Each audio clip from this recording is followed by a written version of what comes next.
All right, everybody, welcome to Virtual Bourbon. My name is Steve Akley. We've got a fun event today. We're talking to Tom Petschke about his product Petschke Pick. We're also got Royce Neeley here who sells these items, so he's going to talk a little bit about that as well. So we should have a fun event. But first of all, we got to get started with Tom. And Tom, we got to get to know you a little bit before we talk about your product and all that cool stuff. So if you don't mind, tell us about yourself. All right. I'll start back in 1970. I don't know, maybe you don't want to know that much about me, but at any rate, I grew up in Buffalo, New York, and moved around quite a bit for work and landed here in Kentucky in about 2013 and enjoyed it down here. Okay. So again, was it a work thing or was it just like, that's a cool place to be? It was a work thing. I got transferred for work. Okay. Were you a bourbon fan prior to coming to Kentucky, or is that something that has happened after you got here? Really happened after I got here. I wouldn't say that I've never had a bourbon before Kentucky, but it wasn't a very often occasion. And even now it's not a everyday occasion, but certainly more than it was before Kentucky. Mm-hmm. So the product that you've got, have you been an entrepreneur before, or have you always just worked for someone else? Really, pretty much worked for companies my whole career. Went to school for mechanical engineering, and then worked in manufacturing and operations, and then just kind of started this. Was kind of a little hobby that's trying to be a business. I mean, it's an official business, but it's just kind of still in its early stages, trying to grow. So how did the idea come about? And then we'll talk a little bit about how you get something like this even going once you come up with an idea. It's a funny story, and every time I tell it, I think of my daughter, because when somebody asks me that, she rolls her eyes and walks away because she's heard it so many times. Uh-huh. But it was one night after dinner,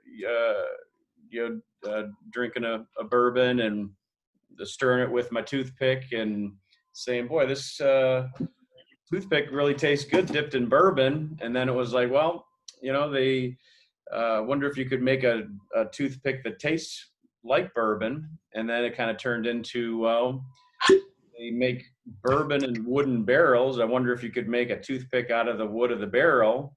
And then the curiosity got the better of me. I went out and bought a barrel and a bandsaw and cut one up and whittled it out and put it in my mouth. I was like, wow, that actually tastes pretty good, and pretty robust, strong toothpick compared to a typical toothpick.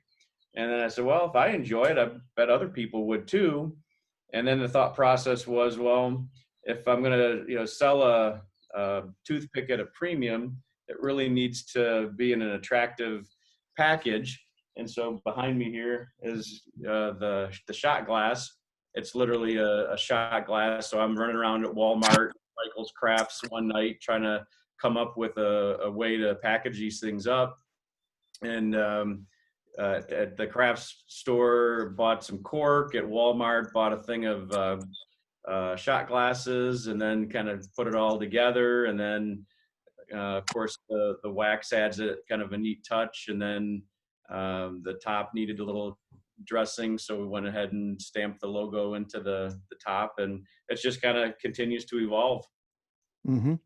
So even a step back from that, how do you turn, I guess, a barrel stave into a toothpick? How does that? In my mind, I've got that thing like off the old Bugs Bunny cartoon where they chopped down a tree and then whittle it all the way down just to a single toothpick. But I assume that Bugs Bunny isn't a greatest resource for something like this. So how does it work? It all starts obviously with a barrel stave, as you can see here, and then take that stave using some typical manufacturing equipment and get it down to what I would describe as like a paint stir stick. So using your typical woodworking equipment. And then there's a more specialized machine that these run through. And this is kind of one that got stuck halfway through. So it's a great representation of what it looks like. So we're actually making like a dowel rod as it runs through the machine. And so, the stick goes in, the paint stir stick goes in, and then out comes 9 dowel rods.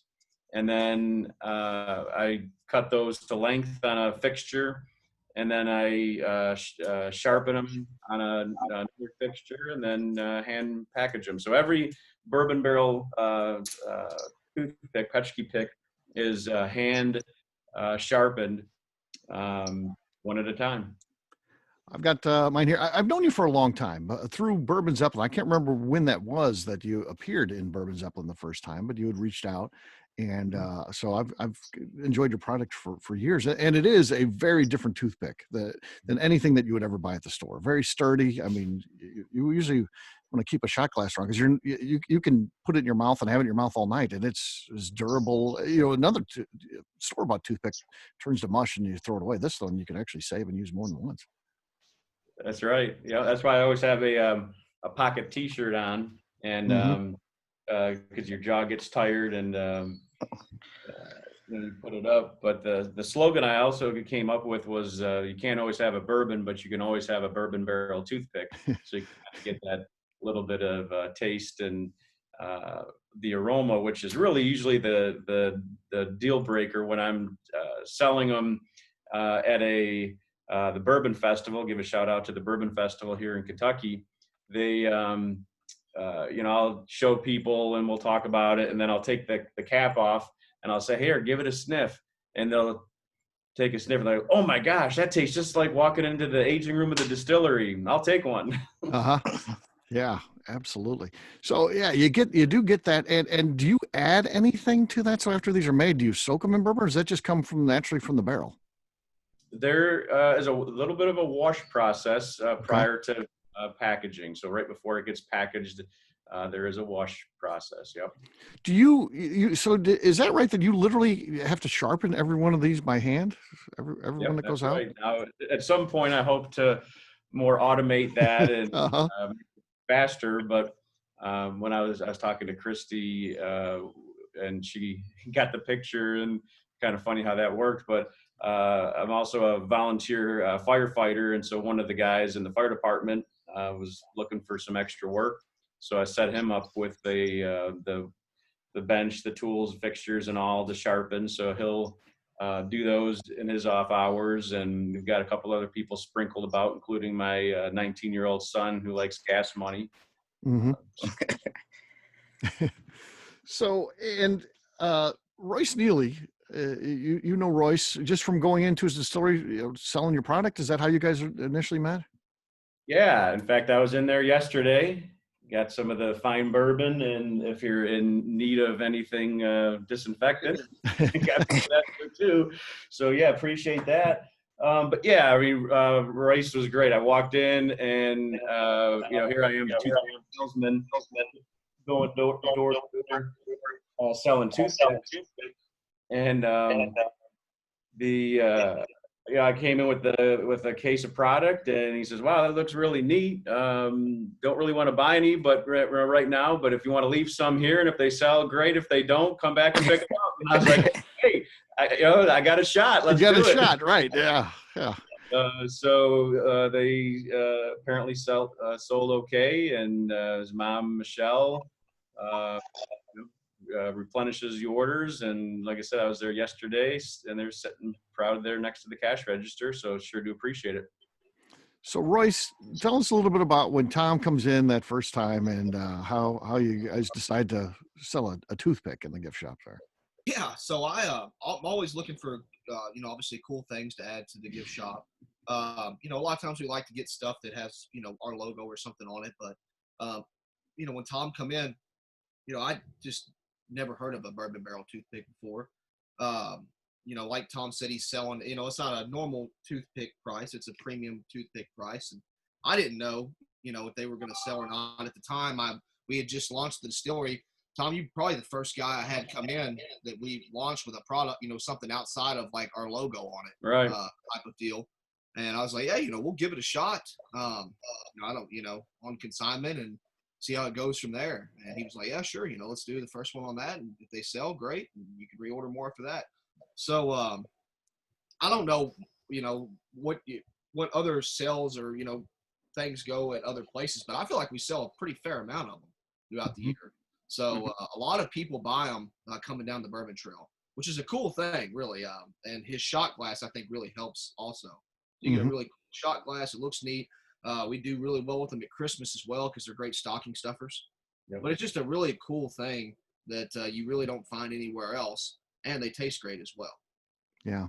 What is people's reaction to them, Royce, when they see that? Do they ever have questions about them, or is it just an impulse buy because it's near their cash register? How come you think people are picking those up? I mean, we do sell our chocolates as well. Like the Petschke Picks are on one side and the chocolates are on the other. And when it comes to little, that's a great compliment. They complement each other, right? And we sell more of those items because it is easy to be up there at the cash register and say, yeah, add that one in as well, or add that one in. But they, people always ask, like, is that your bourbon barrels? Which I may or may not fib to them a little bit. Absolutely. But they just kind of want to know how they're made. I tell them it's made local by a guy up in northern Kentucky, and people really like that as well. So people like buying local and getting unique things that you can't get anywhere else when they're coming down the Bourbon Trail. Yeah. So, and Tom, how do you do this? Because I feel like just about every distillery I go into, the Petschke Pick is there. So it's amazing to see that you have pretty good coverage out there for sure in bourbon distillery gift shops in Kentucky. Yeah, obviously Neeley was one of the first ones. Evan Williams. We're in a handful. But it is, it's at times it's a tough sale because some of the corporate, we'll say, distilleries have restrictions and product teams and red tape that they're just not willing to mess with. But more of the entrepreneurial type distilleries that are like, yeah, let's give it a try. If it works, great. If it doesn't, it doesn't. It's good. And then we also sell over at the Total Wine here in Louisville, and then Amazon's been a really good outlet as well. Oh, cool. What, any distilleries outside of Kentucky, or is everything that you're in right now, gift shop wise, limited to Kentucky? I think right now it's mainly in Kentucky. I've gone down into Tennessee and like Gatlinburg and talked to some folks there, and still believe it'll be a real good compliment there, but we haven't quite broken through that area yet. So opportunity. Yeah, they get a lot of people through. One other thing, one other good outlet is the Bourbon Foods. Matt Jamie, if you know him, sure. He's very far and outreaching in the bourbon community. So I guess it was late last year, early this year, we got into that with them, and looking forward to kind of expanding through that network. And you've expanded your product line offerings too. You've got skewers now, right? So tell us about those. Yeah. So the skewers, it's the I call it marinate your meat from the inside out. They're also a very hearty skewer. So I make them square, so your meat and vegetables are less likely to rotate around. They're very heavy duty, so they're not like the typical bamboo that are going to break or burn up on the grill. And then the recommendation here, kind of on the back of the label, is to soak them in your favorite bourbon or marinade if you're not big into bourbon, and load up your meat and vegetables. And I call that, again, marinate your meat from the inside out. It'll infuse some of that flavor. And a lot of these chefs, they take their business seriously, and they're always looking for that competitive edge. And so, in that crowd, we've done well. And are you looking at expanding other products and stuff from here, or where do you go from here? Yeah, well, I guess one other product is the keychain that I hand turn on a lathe out of the wood of the bourbon barrel.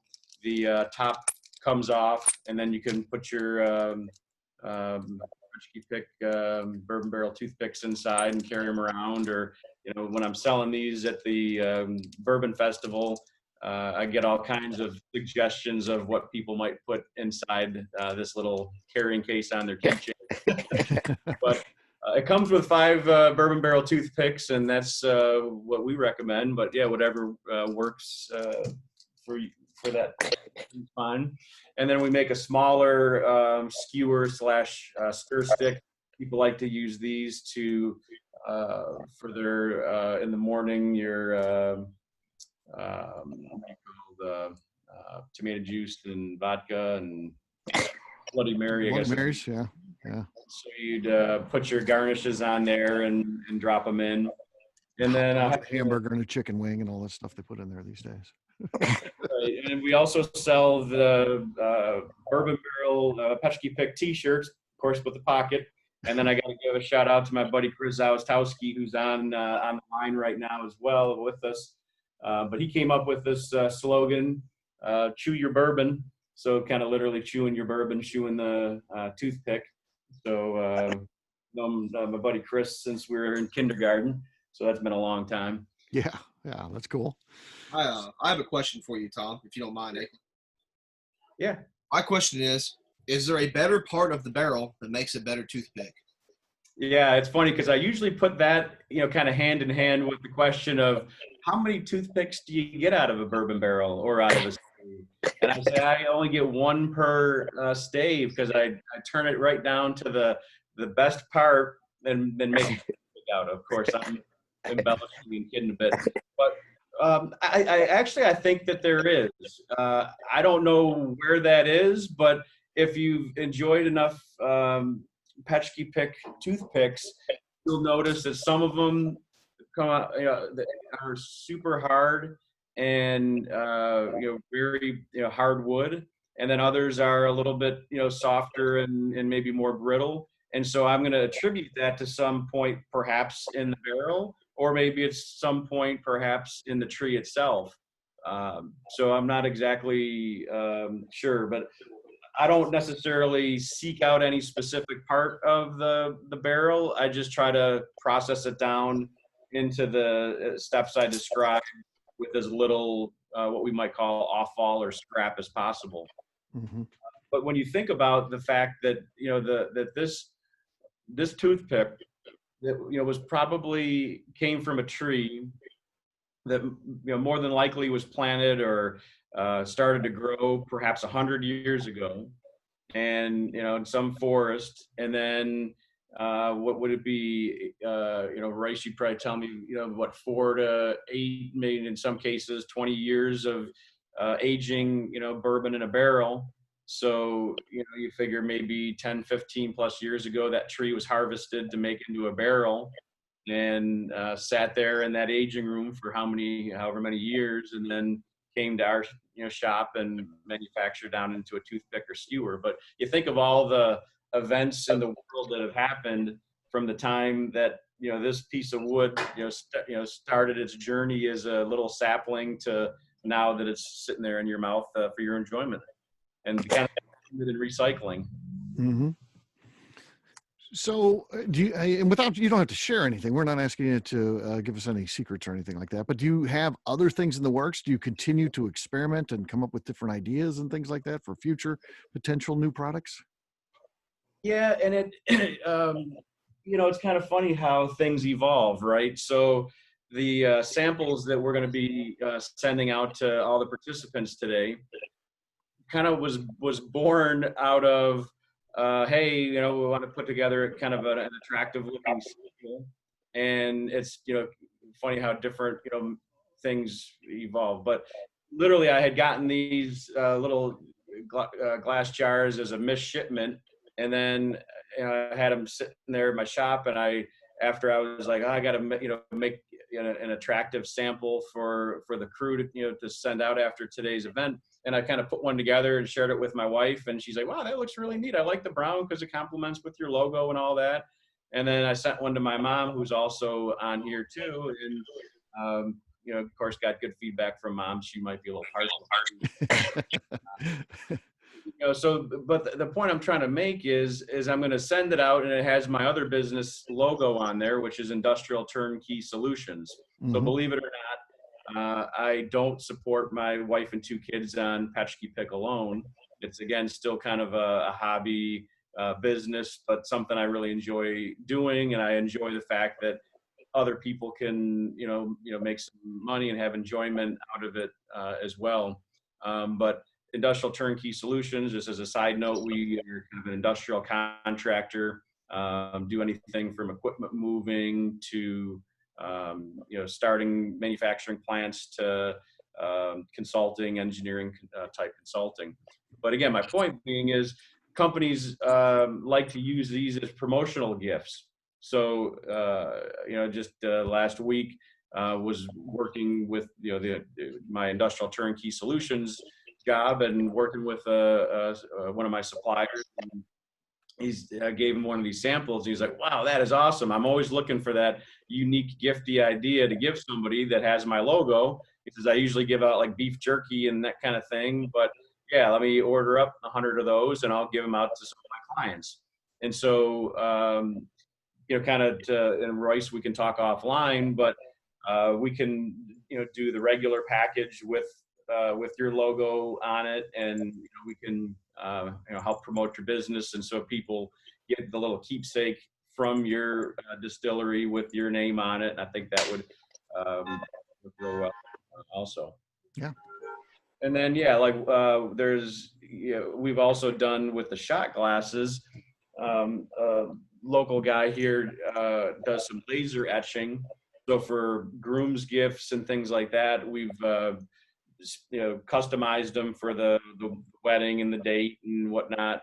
Special like a special hunting event, and the guys would receive a bunch of these, or any kind of a special occasion that you'd want to customize or put your own logo on. Mm-hmm. Yeah, that's pretty cool stuff for sure. I mean, I can think a couple of people even on this call might have needs for stuff like that. So that's awesome. Question for you: Where can you take this thing from here, Tom? Where do you think this can go? Is this something that could eventually work into a full-time gig for you, or is it just always going to be a fun little side thing you do? Well, I don't know that I was at Bezos. Is going to be threatened by me anytime soon with Petschke Pick, but.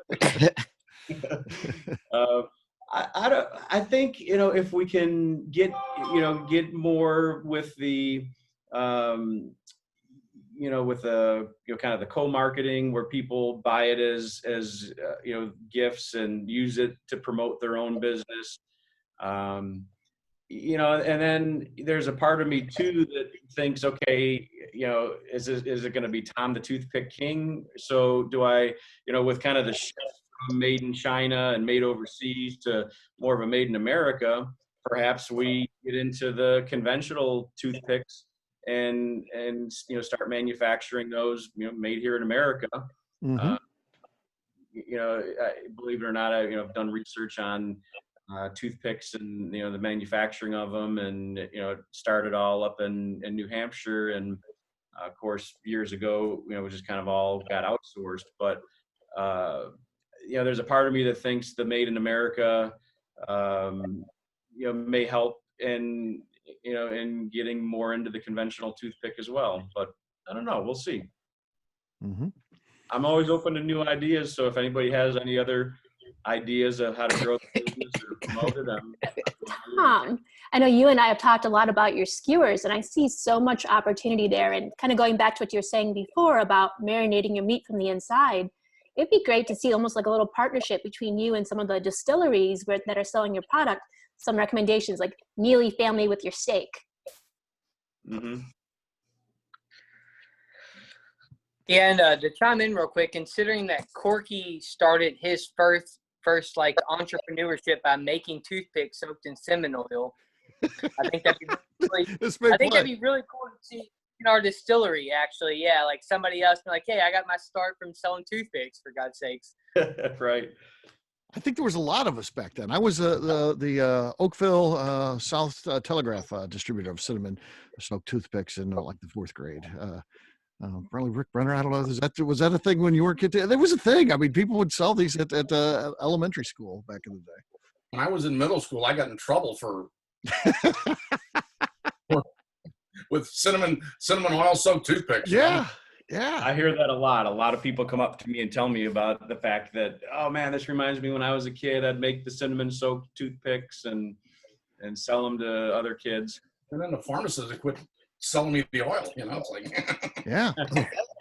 I just Royce and Becca were here yesterday, and I was giving them a tour of my town there, and I showed them where the local 7-Eleven used to be, and that was my supplier for my cinnamon oil for my toothpick business back in the day. I didn't mention that yesterday, but I should have. Yeah. So that's cool. But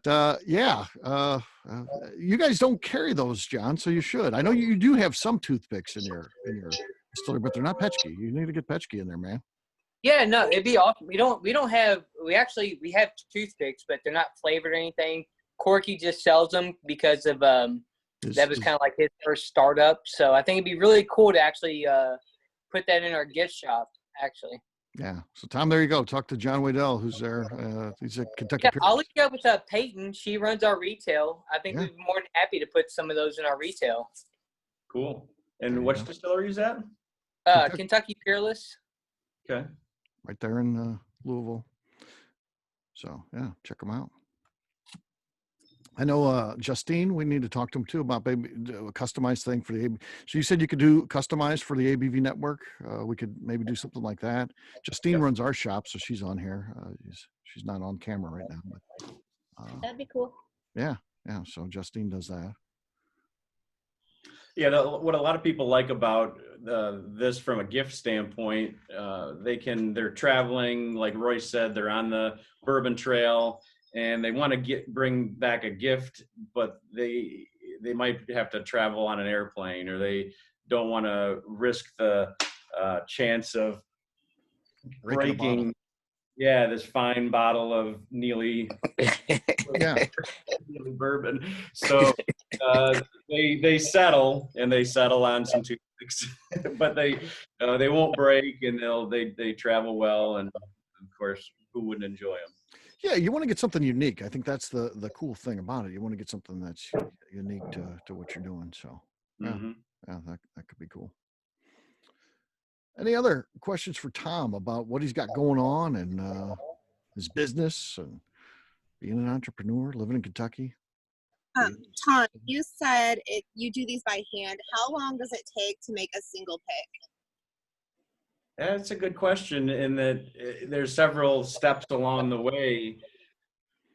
So I guess I probably have that in a spreadsheet somewhere from when I first sat down and put together some numbers on it. But there's probably a good couple of minutes into each toothpick. Okay.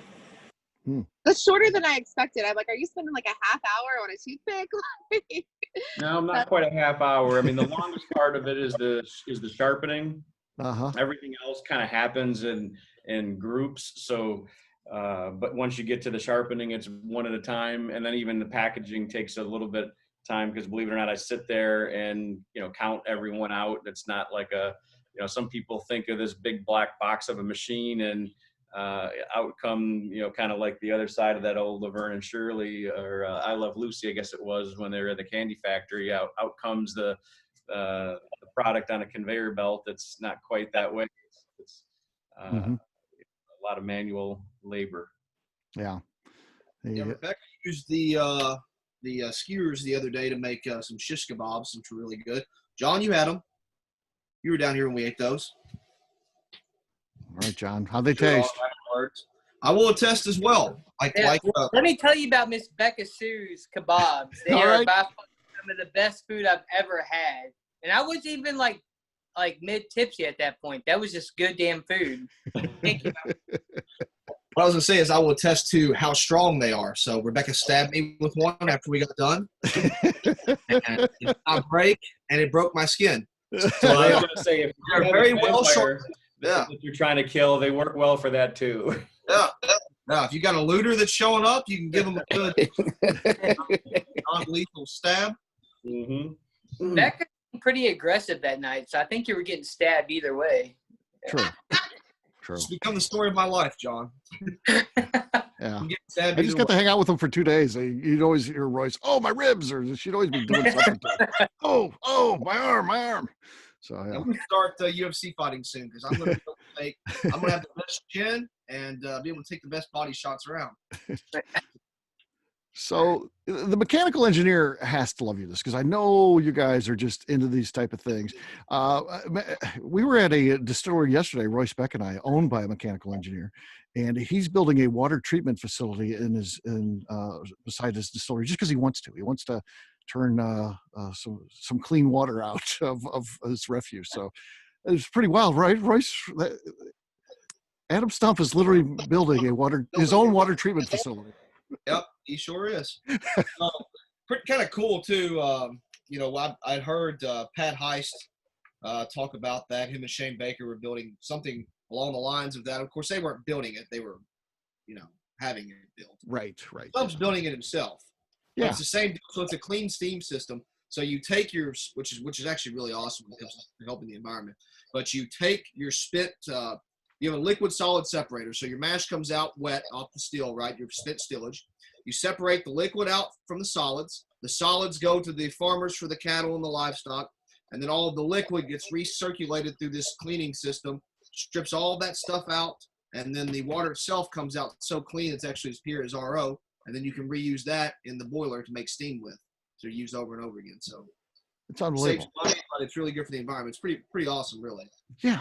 And Stump, of course, his cheapness, you could build the parts to put this together yourself. Stump's not that way, though. He has to figure out parts that he can procure, and then repurpose into his water treatment facility. He's not buying any of the parts you would use to build that. He's making it up himself as he goes. So it's Sounds like he's the ultimate recycler. That's good. oh, he is. He is. No idea. Yeah. Yeah, you couldn't. I don't think if he sold that place, I don't think because he's just figured out everything himself. I don't know that anybody. There's no manual for any of this stuff because he's invented all of it at his distillery. It's like my grandfather with his tractors. You can never start if my grandfather dies and I have not been walked through any of his equipment in the barn, I can never start any of it. He's got toggle switches and you hit this one with a wrench and wiggle this wire and it starts. I mean, you never have to worry about anything being stolen at the barn because you can never start any of it. I think it's the same deal at Stump's place. Yeah. Royce, is that your mom's father? That's right. Yep. Yeah. Yeah, I spent some time talking with him at your distillery yesterday. I walked in and he's sitting there in the chair, and I look over at the picture. I'm like, "Oh, that's him." Grandpa. That's 'Cause Grandpa. I pulled up in my '56 Ford pickup truck. Okay. And he was real interested in that. Of course, That was a good move. He's a big fan of your toothpicks, Tom. Yeah, I gave him one of the little samples as well. Yeah. He told me he's got 2 sets of teeth. They were both at home though.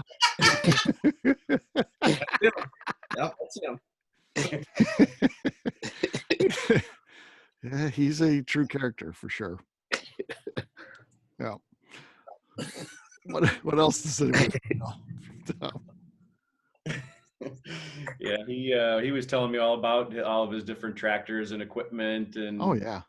old vehicles, and then he says, "I bet you I could get that car started in the front there. That used to be a moonshining car." He says, "I bet you I could have that started and running in the afternoon." Yeah. COVID has been interesting for my grandmother and the farm over there because everything's running again now. Yeah. We forced him to quarantine for a month, and the barn has completely been cleaned out, and everything's out there, and tractors are running, and trucks that have been down for 30 years are running again. So yeah, I'm sure he probably could. Probably could get the straight 8 going in an evening. Once he got everything fixed, he decided he was done with quarantine and started working at the distillery again. He just came once back, he ran out of stuff to do at the barn, he told me that he would rather die than sit around and do nothing. So yeah. What do you say to him? Yeah. Bring him back. That's nice back. But he tells a great story. There was a tractor that he wanted to get for many years, and the guy, he couldn't work out a deal to buy it, And then the guy passed away, and then he went to buy it from the heirs, and the guy said, I can't. He was selling a bunch of equipment, and he's like, I got most of them going again except for this one. I can't. This one will never start. So I mean, you can buy it if you want for parts, but you won't be able to start it. I know my way around these things, and I can't get it going. How long did it take your grandfather, who then bought that? How long did it take him to get that thing running, Royce? 4 hours. That's great. He was very proud. He said So the tractor he had been pushing for years, and yeah, tractor for 30 years. All I had to do was outlive the son of a bitch. About any story could end that way, right? yeah. That's him. AN4 is what it is. Yeah. Yeah. And your grandfather is not like a trained mechanical engineer. He just knows everything from just tinkering and doing stuff. I mean, he's just one of those old school people who just knows how to fix stuff. And when you're a farmer like him, especially down in the mountains and, tobacco farmer, you had to be, if you're not a good shade tree mechanic, you're not getting anything harvested that year in the tobacco field because everything breaks down. You can't just call somebody to come out there. So, I mean, he's tinkered and fooled around with things his entire life. Now, he hates the computers and, all the technology he says that are running vehicles they put in them nowadays. But, I mean, hell, he was telling me that Ford he's got, that AN Ford, apparently the valves in it are bigger. So he's telling me that he could take a 1930 Ford Coupe and take the valves off his AN Ford tractor, put it in that flathead V8, and be able to make the flathead V8 not run hot anymore. So he's telling me. So he's been talking about running moonshine again through COVID. Yeah, he was telling me yesterday too about computers and how he hates all that. He'd work on anything without one. Mm-hmm. Yeah, when you come in the distillery, you have to have cash if it's before we open because he does not do cash registers or any of that stuff. You have to pay him in cash. Yeah. You're probably not getting change back. Yeah. He rounds up too. He rounds up. By the way. Yeah, he rounds up and he doesn't believe in receipts. It's fun. I've seen him do these transactions because I'll be there with him at the distillery back when I used to stay there a lot. And yeah, I'd be in there in the morning and someone would walk in and say, you mind if I buy some bottles? He's like, sure, come on in. He's like, cash register not running. This is cash only, and I'll tell you what you owe. Pay it, and yeah, that was it. Yeah. There you go. Yeah.